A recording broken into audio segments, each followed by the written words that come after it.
The showdown of the century here, and prologue is usually takes about somewhere around 30 seconds, depending on how optimally you can navigate. Yep, both runners hitting those bunny hops to save every couple frames that they can. Oh yeah, those little hops are just faster than regular walking, so you'll see both players doing these little bounces.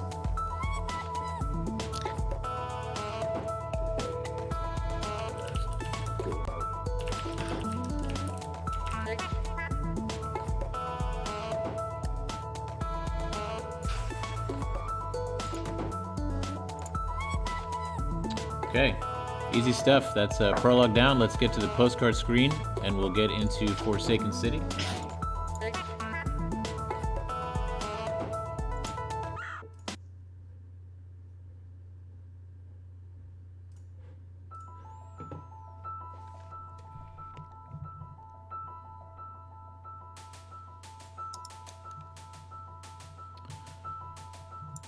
Talande redeemed, good luck to both runners. J-Rod, good luck to both runners. Aleph, good luck to both runners. Here we go. Forsaken City begins in 3, 2, 1, go. Alright. Here we go. This is going to look Forsaken a little bit, City. yep, it's going to look a little bit different from the previous runs, previous race, just because this is a bit faster paced. You're going to see more movement optimization than you did in the earlier race. Forsaken City, the shortest and first chapter. Not necessarily the easiest though, as these runners try to combine the myriad of movement techniques that they know to get through this as quick as they possibly can.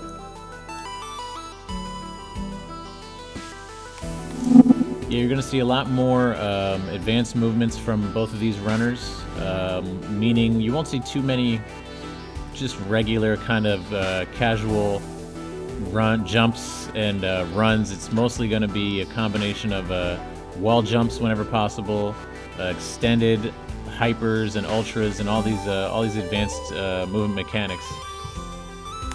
Yeah, this is not your average casual playthrough. These guys know what they're doing. Chi Obsidian asks, what tier are these runners in? I believe both runners are in the Corundium League, which puts their PBs in the, I want to say in the, I don't even know my own leagues, hang on.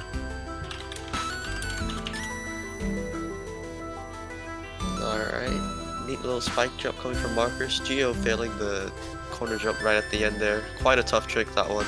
But lands the corner boost at the end. 32 to Very 38. nice. Thank you, Chris. Thanks so much. And both runners finishing up. Nicely done. Geo with the slight advantage, maybe 7 seconds or so, as we head into Old Site. Take a look at the journals. Yeah, 2 deaths there for Geo. Minute 56. And Markers deathless. And 2 minutes, 1 second. Both very respectable times from both runners as we go into Old Site here. Absolutely. Runners, when you're ready, just go ahead to the postcard screen. Get into Old Site.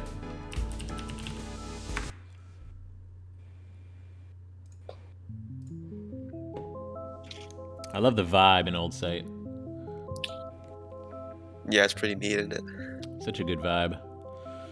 Okay, looks like both runners are in position, so let's get into Old Site in 3, 2, 1, go.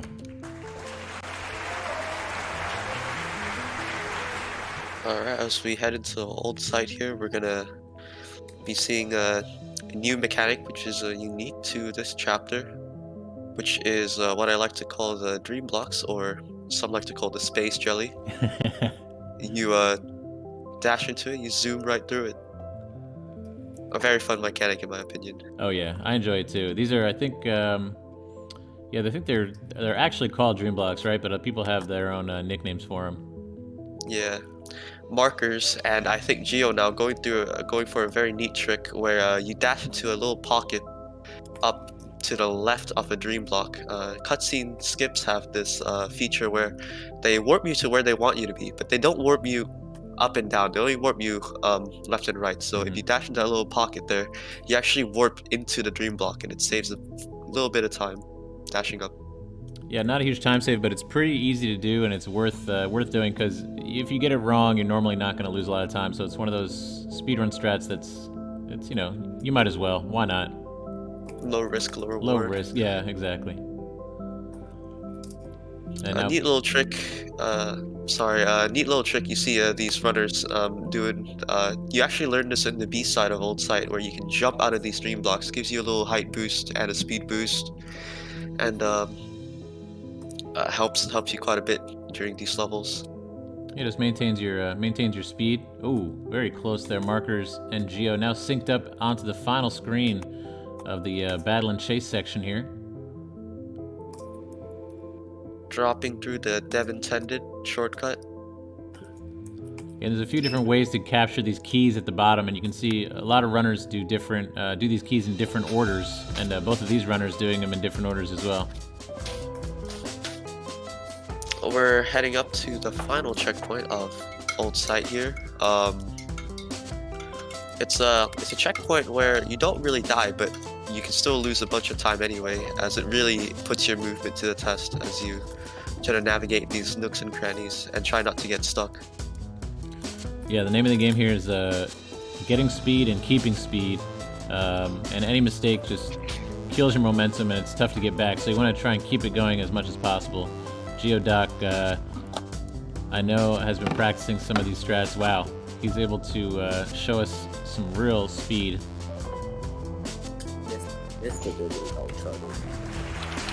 Had to retry a couple times there, but really, really impressive showcase of speed through there.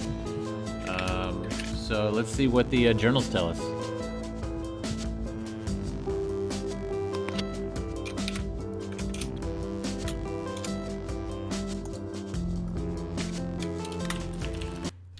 Alright, it's a 414 exit coming from Geodoc and a 417 exit coming from Markers, so a very close race so far as we head into Resort.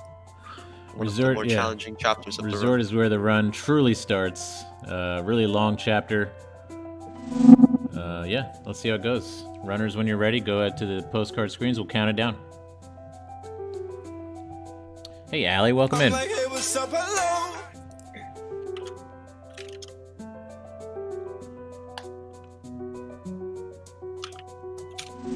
Okay, looks like both runners are ready to go, so let's begin Celestial Resort in 3, 2, 1, go. Also, welcome in, VBB. I'm like, hey, what's up, hello? Welcome in. Here we go.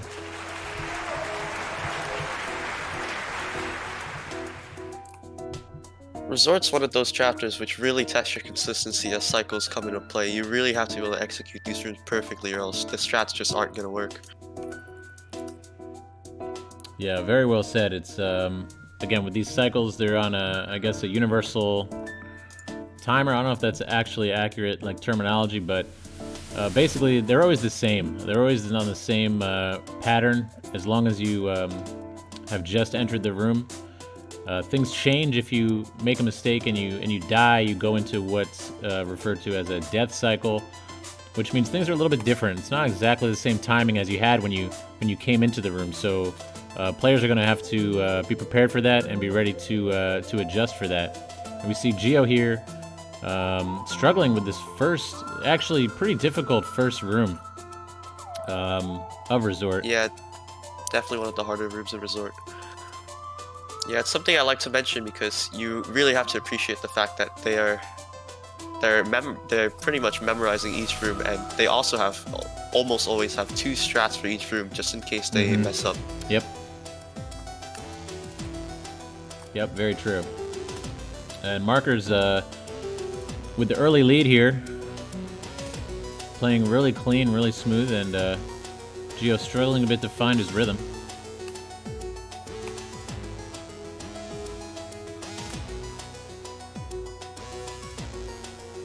Geo on his way to get the key while Markers already entering huge mess.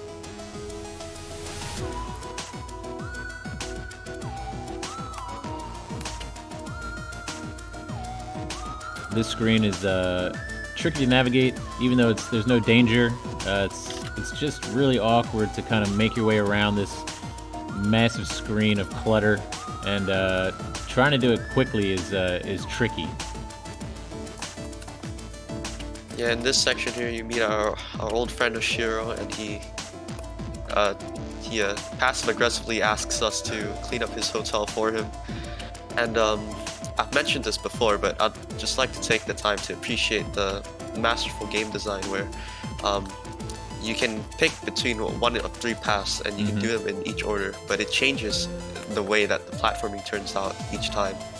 And it's a really genius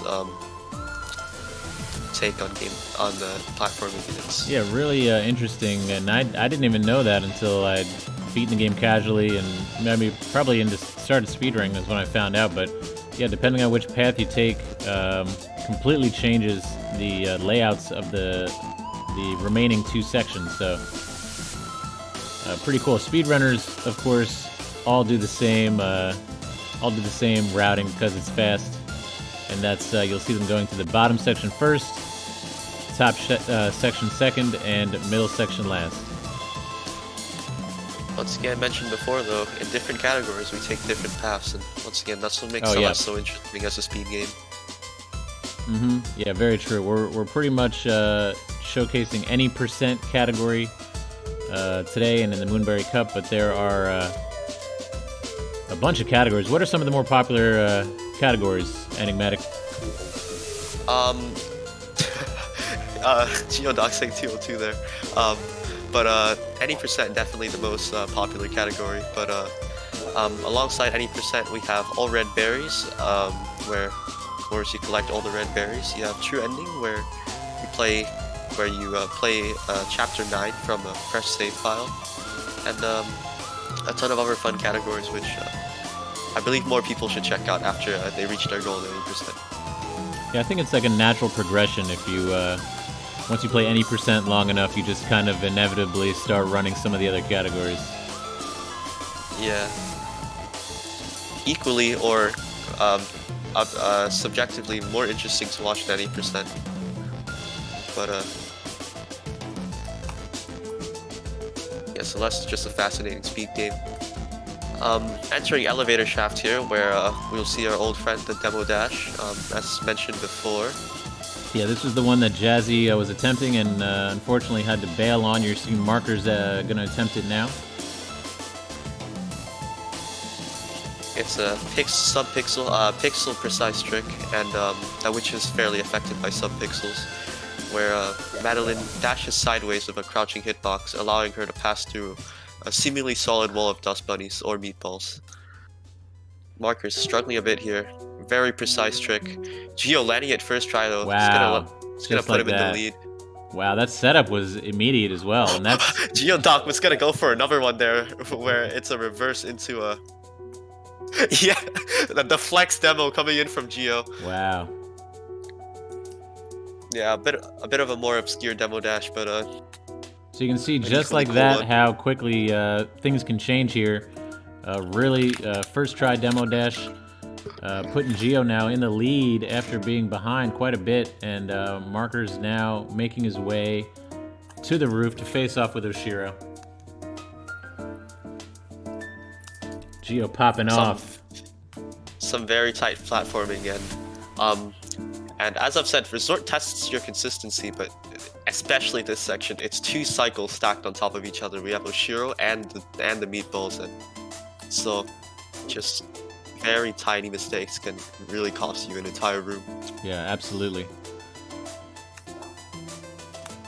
Geo making it onto the final room here. Ridiculously long room, almost 15 seconds long, played optimally.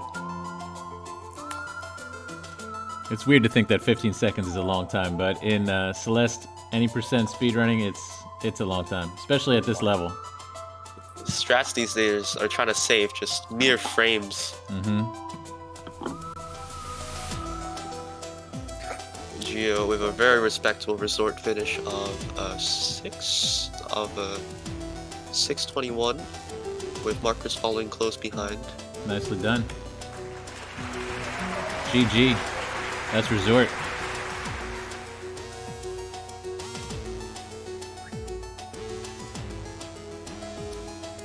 right, and it looks like, yeah, Geo with a 6-minute 24-second resort, putting his total at 10 minutes 38 seconds. Markers with a 6:35, and his total is 10:53 as we head into Golden Ridge.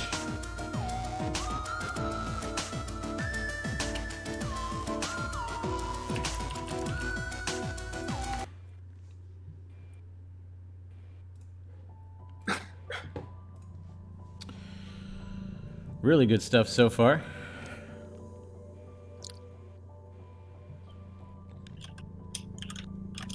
Very nicely done. Both runners are ready to begin the ridge, so let's get into it in 3, 2, 1, go.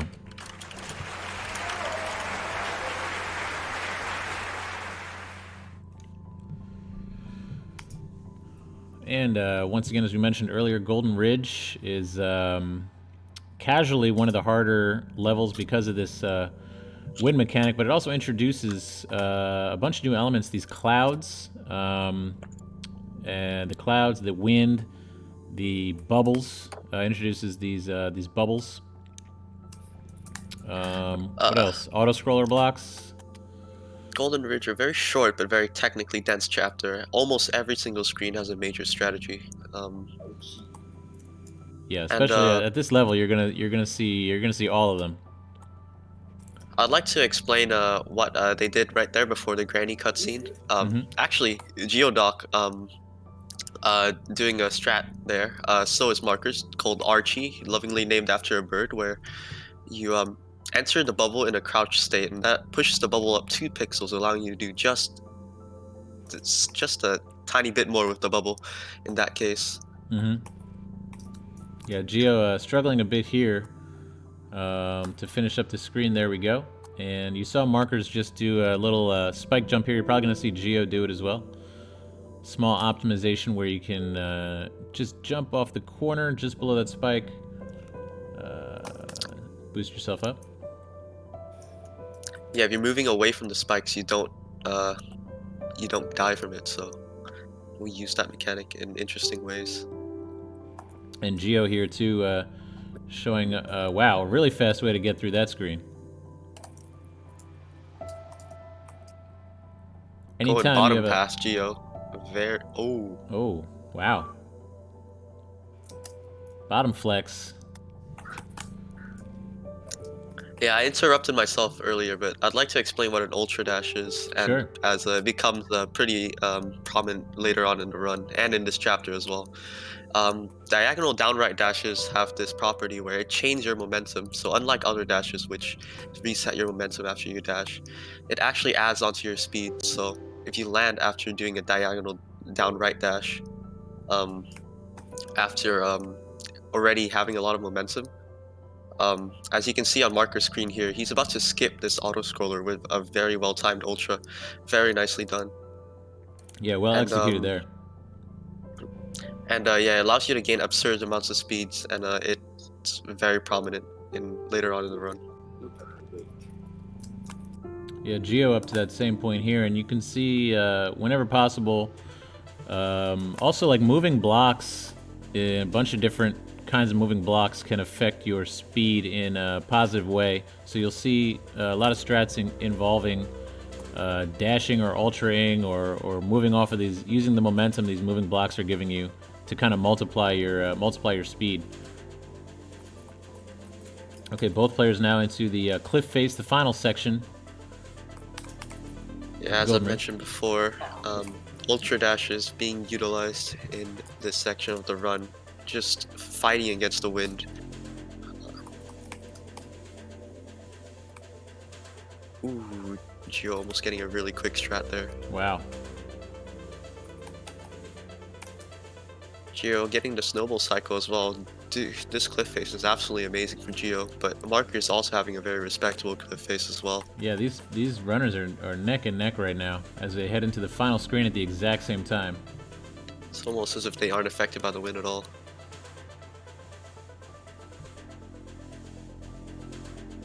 Wow, really strong finish. I think Geo had the slight advantage there, but really, really good stuff from both runners. Fantastic ridge.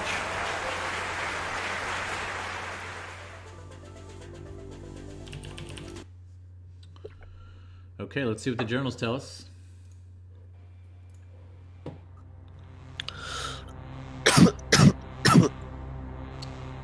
Geo had a 340 there, and Markers a 348, so just 8 seconds separate them. Geo with a healthy lead here of just under half a minute. Seamus, you legend.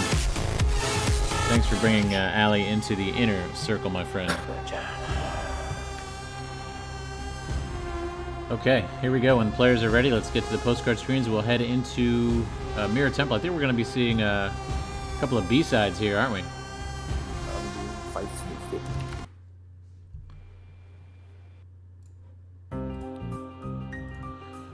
Okay, here we go. Looks like both players are ready to enter the temple. Let's do it in 3, 2, 1, go.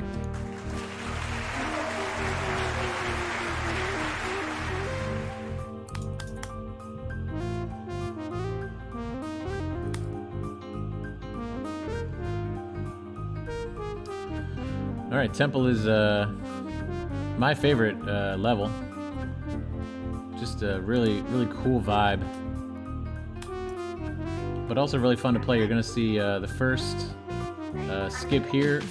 Markers is going to skip his way through this long horizontal corridor of spikes instead of going to the left and getting a bubble. You can actually, a couple different ways to do that. You saw 2 ways showcased there. One was a wave dash and one was a reverse extended. Yeah, fairly major skip, which takes a while to get used to, but isn't too difficult with some practice. Alright, Markers coming up on the depths corner boost. Let's see if he gets it. Ooh, Nope, missing it quite a bit. Geo also missing the final corner boost. Okay, nice, but he was able to... Valiant effort from both. Yeah. That's another example of utilizing a moving platform to increase your momentum. And a different route here than we saw in the first races, because these runners are going to be heading to the cassette, which unlocks 5B in any percent category. It's basically however you can finish the game fastest, and players figured out that 5B is actually faster than 5A when played optimally. So you'll see at these in these faster categories, players are going to be unlocking B and playing B, which you guys can just go right into B if you're ready. One of the best B-side soundtracks in my opinion. Oh, absolutely. Gio, you can head right into B. Yeah, no worries. So the B-side here is it's harder, and the B-sides kind of casually were meant to be more challenging. So you're going to see a lot of really tricky platforming here. And one of the actually more famous skips and more impressive skips coming up is known as the Bubs Drop, named after its creator. Yeah, it's named after its creator, Bubba. It's a 2-frame jump input. A very small jump input. Marker's gonna land it. Geodoc. Ooh, missing it by a little bit, returning to map to reattempt it. It's a 2-frame input where you wall jump back down a 1-way screen transition, and it doesn't expect you to come back down, so it plops you back to a place that you're supposed to be able to access later on. Let's see Geo's second attempt. Oh, he's gonna go for the key. Yeah, he's just going to do the backup strat here. But that's a really tight trick. Really small window of success there. I believe it's the smallest window of any strat, but I could be wrong. There are some frame perfect strats out there, but they are not used in normal runs. For example, like first block lists and stuff like that. But yeah, extremely precise strat. And the next section here is a lot of really long screens. You can see Markers there taking the depth towards the end of the screen. This is a really punishing section for speed runners due to these long screens, and anything can happen if you are out of time with a cycle towards the end. You see Markers here, first one to reach the next section.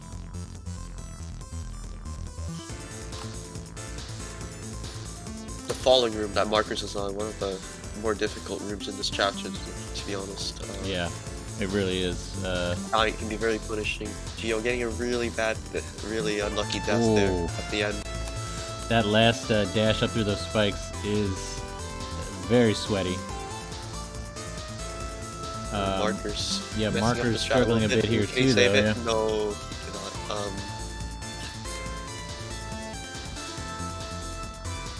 Allowing Geo to close the gap. Markers attempting to kind of bounce off the corner there, hit the button, simultaneously bop the Seeker. There we go. Yeah, quite a difficult strat. Speaking of difficult strats, Marker's gonna go for a very difficult strat here. Nice. Bonks the Seeker, gets a corner jump. Very nicely done. That's what we call the 1.5 cycle, where you use the momentum of the Seeker Blast to carry you through that entire room. Hey, Misfits, thanks for stopping by, man. What's up, Kanto Kid? Good morning, my friend. Good morning. Welcome into the 7th ever Moonberry Cup races. Markers heading right into Mix Master, which is the Theo section of 5B. Very interesting movement options here. When you're originally playing the game, Theo is seen more as like something that hinders you, but there's some really interesting movement options that comes with Theo.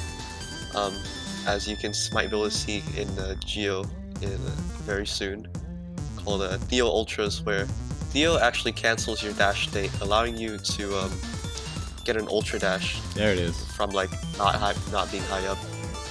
Yeah, and that's how you can see that he's zooming past that first screen there. Big zooms, and Markers now into the final rhythm screen here. Very nicely handled. done. That's very a very smooth. good edge strat. Geodoc making his way through the gauntlet. Markers with a sub Hardest room. 4. Very nicely done. And again, guys, this is hard stuff. I mean, we saw 5A, and it's difficult in its own right to navigate with Theo and with these Seekers, but this is next level difficulty here in 5B, especially trying to do it fast. Yeah, it's meant to be more challenging, but you can just see these runners are absolutely destroying this chapter, and it's quite wonderful to see. Yeah, Markers absolutely made up some good time there, and Geo finishing up now. Nice movement through that last section there, and finishes up with a 408.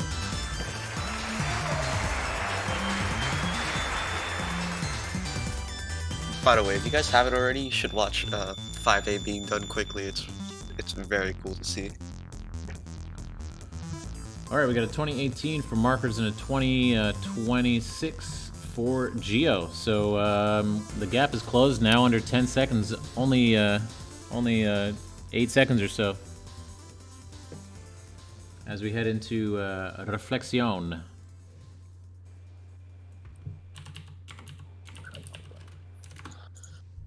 Reflections where we get introduced to feathers, and is Markers a controller or keyboard player?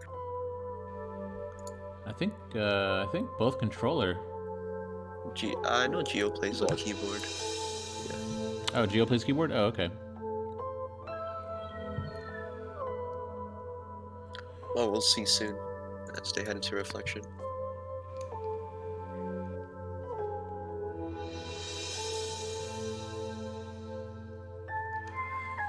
Okay. Looks like both runners are ready to drop in, so let's get into Reflection here in 3, 2, 1, go.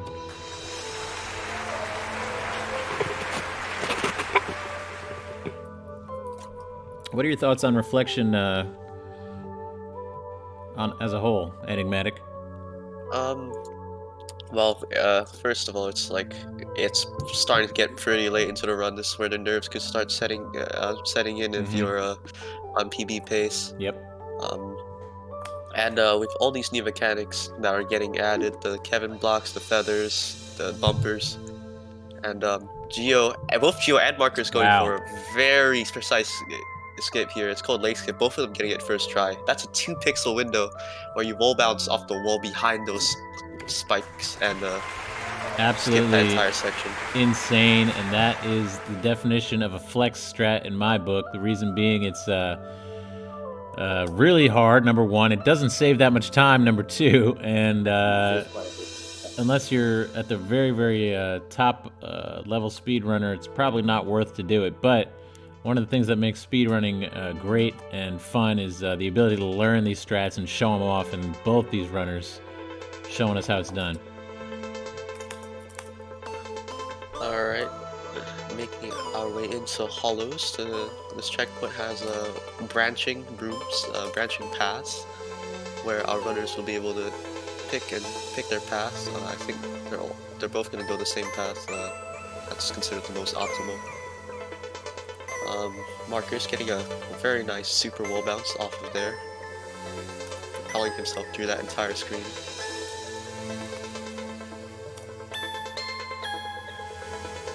Ooh, Geo went for it and had to retry there.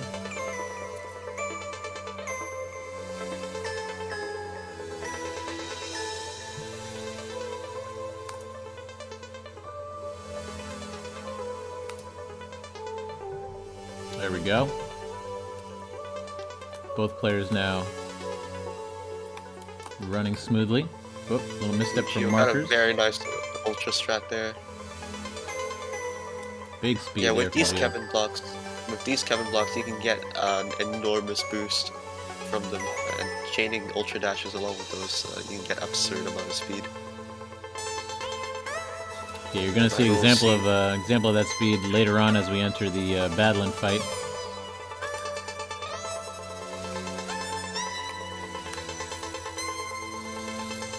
Markers opting for the top path. It's a few seconds faster than the bottom path, but considerably more difficult. And Geo going bottom. Bottom gang. Bottom gang. Bottoms unite, says Ickle Chris in chat.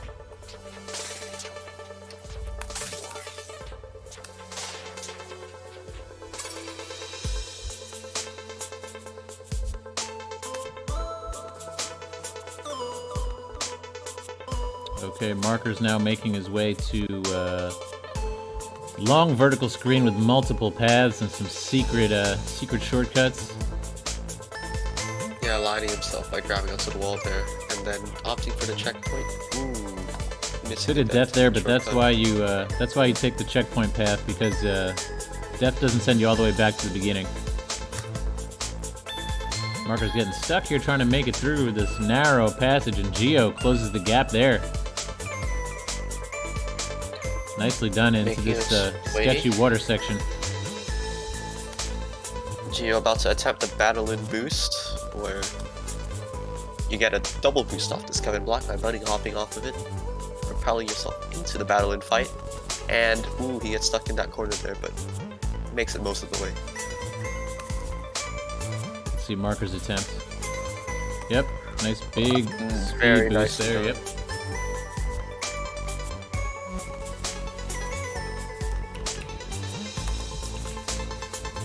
Yeah, here we'll see some very tight and very quick platforming from these runners. Every time they're dashing into Battlein, they're dashing back down into the ground to regain their dash, allowing them to go as fast as possible. All this while managing the cycles of bullets and lasers that Battlein's throwing out. Yeah, there's a lot going on here. These guys are making it look really easy.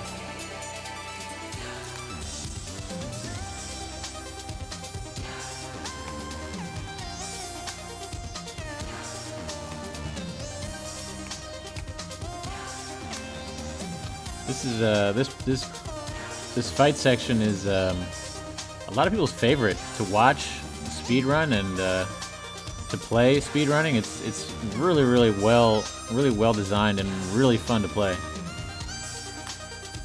It really is, both casually and during your speedrun.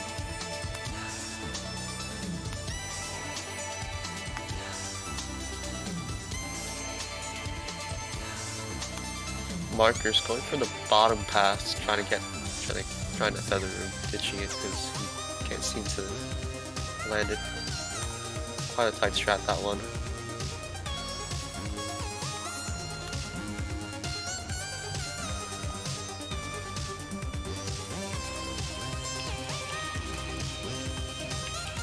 Geo making his way through the last section of Battle in Phase 1, moving on to Battle in Phase 2, where Madeline gets even angrier and starts throwing blocks at us preemptively.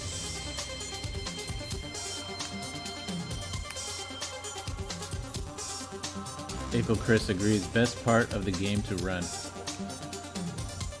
Agreed. It's really satisfying to get smooth movement through these rooms.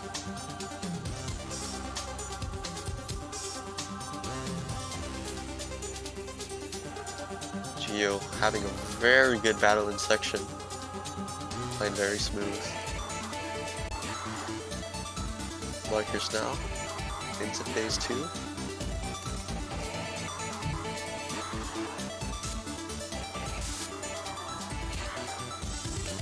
Okay, Geo at the final screen now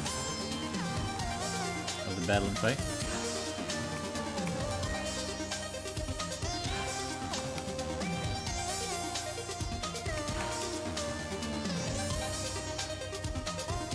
And we got a level up.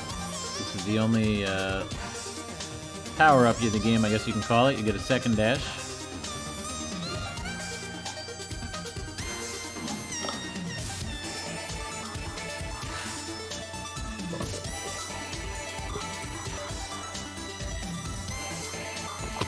Alright, Geo with a 657 Nice. coming out. It's a very good time for Sub 7. Speed. Marker's getting caught up in that cycle there. Not an easy room. Especially at the end of Reflection. This is where the nerves are going to be hitting you.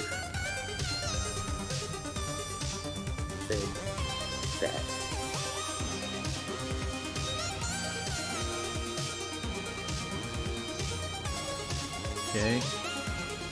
Well done. Markers just has a little bit more climbing to do, and then he's on to the summit.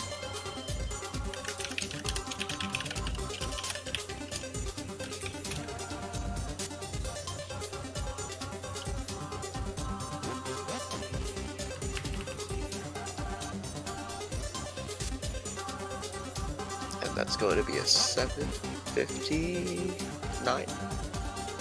7:59 Reflection exit for Markers. Here we go. GG. GG to both runners. Let's take a look at those journals one more time before we head into Summit here. Markers with a 28-21 up until here. Man, that's just unbelievable. If you ever played this game casually, to think 28 minutes and you're almost done with the game. 27-27 for Geo. So Geo's got the lead heading into Summit, and he's gonna have to hope that Marker's gonna have to hope that Geo makes some mistakes here. I sure would.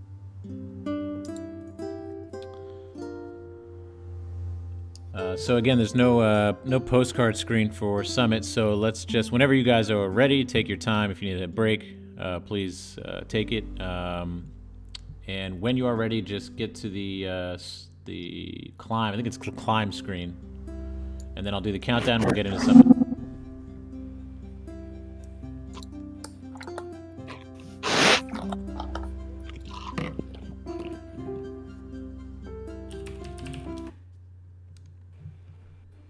Hey, what's up, Yayo? I'm like, hey, what's up, hello? Yayo says, let's go Jazz. Oh, Hab redeemed a Zen moment. Thank you, Hab. Let's just take a couple of seconds here, guys, and just, before we get into Summit, let's just vibe out. It's a lot of pressure here. The Moonberry Cup, the high stakes of the Moonberry Cup. Thousands of people watching. Just take a minute and just chill before we get into the Summit.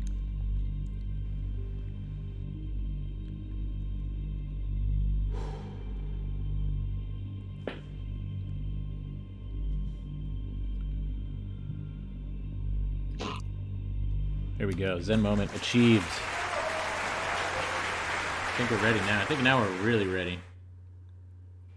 Extreme readiness. Okay, this is it, guys. This is the summit. We're dropping in. Here we go. Summit begins in 3, 2, 1, go.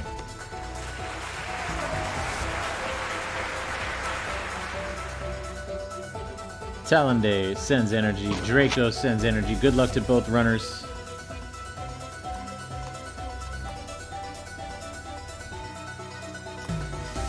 Alright, Summit is actually where mostly changes happen, to be honest. Yeah. Yeah, definitely anybody's game up until this point. As they make their way through 0 meters here. So, as mentioned in the first race, Summit is an amalgam of every stage that you've already played. So you're going to see elements from City and Old Site and Resort and all our favorite stages here into one, combined into one massive stage, which is bookended by these Summit unique areas here, which are quite challenging. The beginning section here, you would think maybe it's going to be easy because it's just starting. No, it's actually really tough. And the final section is, of course, a massive climb up to the very peak of Celeste Mountain.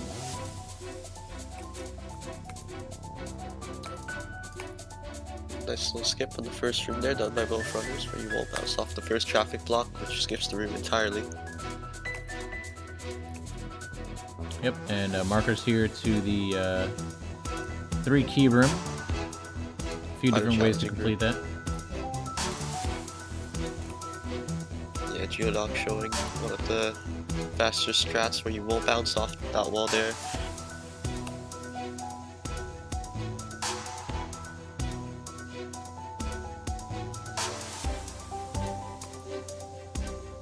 Ooh, Markers was going for a very cool strat where he was gonna corner jump off that low corner there and grab onto that traffic block early, and that saves quite a bit of time.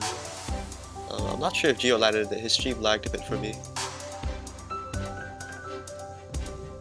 Ooh, do you ever just retry? That is unfortunate for Geo there, and that's something that it's easy to do because the runners here are what happens is you're trying to skip the cutscenes here as fast as possible when you could see Madeline and Badeline split apart. There is the visual cue for when you can skip the cutscene. But again, when you're trying to go as fast as you can, you try and cut that as close as possible, and occasionally you'll be a little bit too early and end up retrying instead.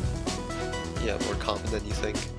Yeah. Looking over at Markers here, and also Geo, displaying that not only can you jump out of dream blocks, as I've mentioned in chapter 2, you can also hyper dash out of these dream blocks. And it's quite a tight window. It's not an easy tech at all, and yeah, these runners using it to their advantage, trying to go as fast as possible. Okay, and Markers into 1,500 meters.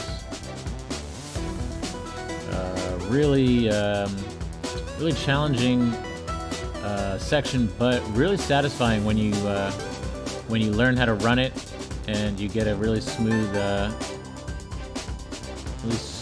run. It's really satisfying to play this section. Markers struggling here a bit and allowing Geo to close the gap.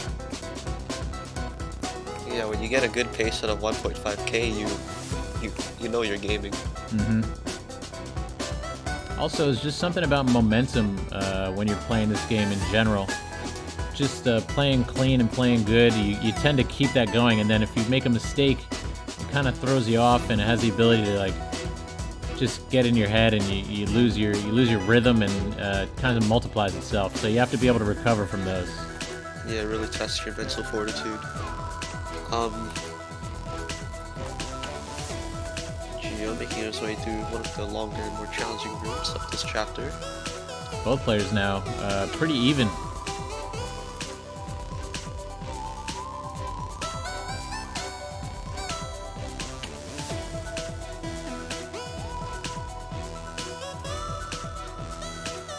Ooh, Markers just getting clipped the last minute there by that Dust Bunny, which allows Geo to be the first one to enter 2,000 meters. As you may see right now, when both our runners go up top there, that's actually a berry room, but we take that room in the speed run, and it's vastly more quicker than the intended route. Yeah, typically stopping for a berry is slow, and we don't do that, but in this case, we'll make an exception.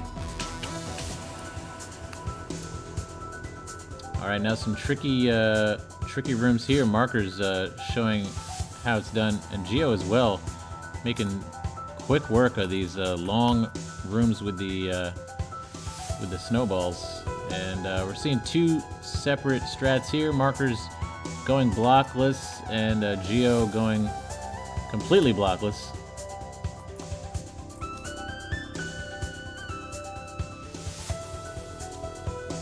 You can either avoid the using the block entirely there, or you can use the momentum of the block to propel you through that room.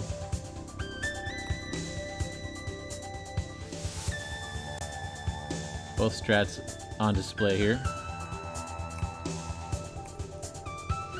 And Geo here with a slight lead, but very close race as we close out this section.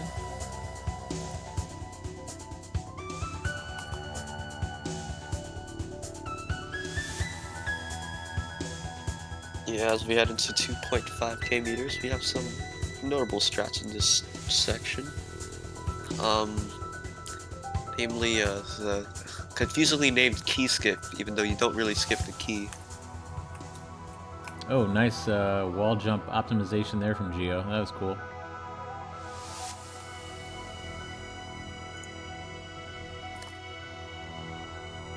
Oh, this room is so cool to see it done quickly. Here's the skip that Enigmatic was talking about. You can bounce your way up this corridor and grab this key, quickly retry, and it avoids having to take the bubble down to the bottom screen and then back up. Yeah, those two jumps are buffered, but it does seem really precise due to the fact that you're jumping off two spikes. Yeah, it's one of those, it's deceptively not that hard with a little practice. Geodoc successfully thread the needle there, as so does Markers. Are we going to see any doors being opened here? I don't think we are. Can't confirm. 0 doors have been opened. 18 years saved.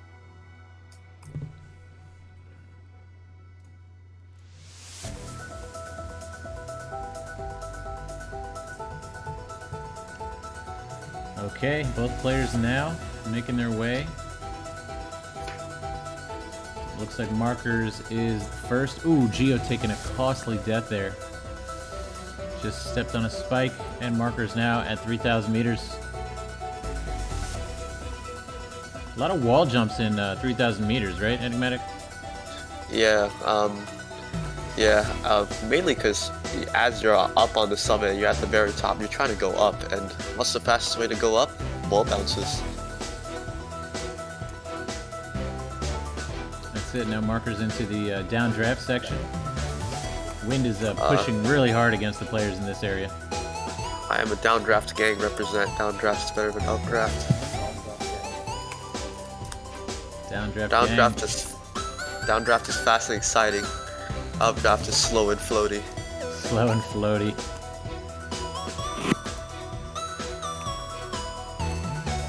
Ooh, Markers taking a death there, allowing Geo to close the gap a bit.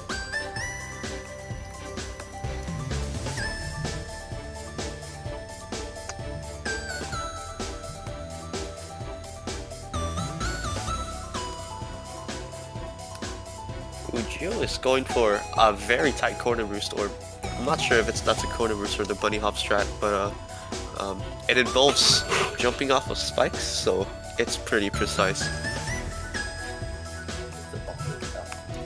Yeah, it's buffer jump.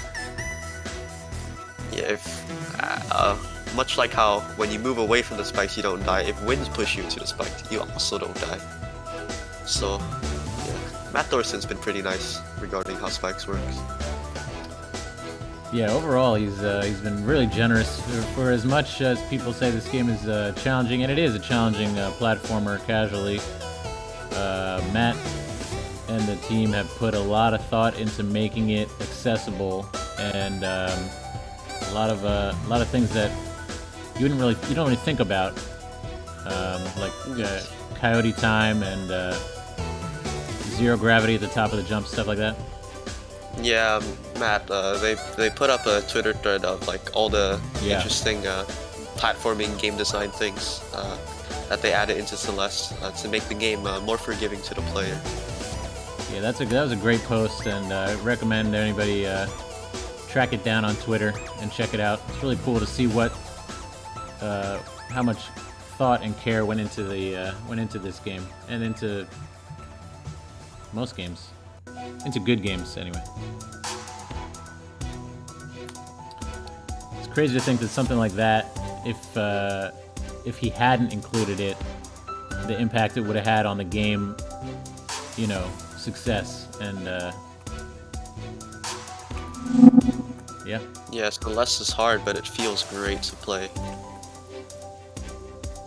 And that's thanks to all the little fine details that Matt and the team have added in. Hey, Retro Joe in the house, just in time as we finish up Summit here.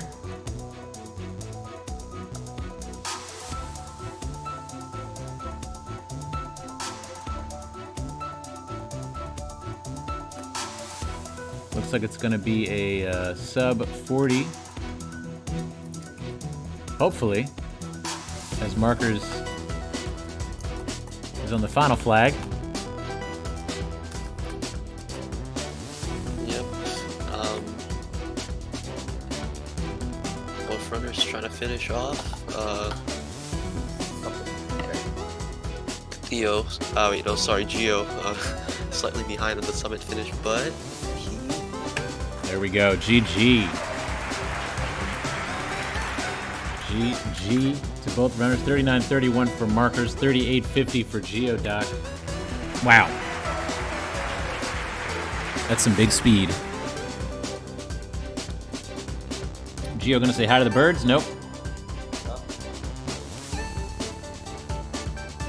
50 deaths. Right on the money. 38.50.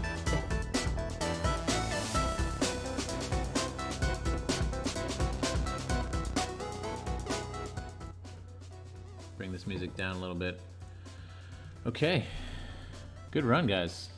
Thank you so much. 11:23 Summit for Geo. Nicely done. And a 38.50. Markers with 66 deaths. 16 more deaths. 39.31. Both players running a sub 40. G to the G.